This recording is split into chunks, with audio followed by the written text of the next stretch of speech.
讲到最近是这起果加工的季节，今年因为这雨水引起真严重的病虫害，这起亚产量是减真济，新竹新埔的起果产量减少50%，工人的收入也受到影响。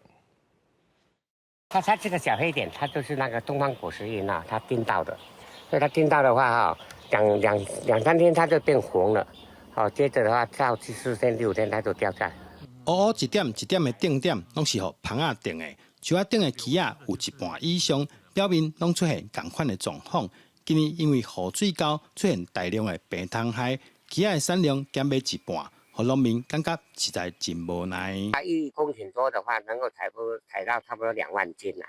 今年加上这个野蝇还有这个果蝇的那个危害目前的话，我看今年的话，可能收成只有差不多6、7千斤而已。病虫害唔但害着果农，也影响做奇果的业者。其中以奇果出名的新德县新埔镇，当地有不少人拢是靠加工做奇果趁食。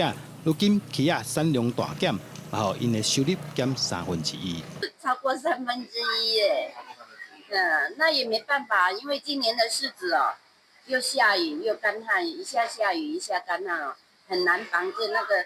像我们在挖地头的时候，就发现像这个样子，很多都虫害。今年量少很多，少了4成有。对，所以说对于我们来讲也是差很多。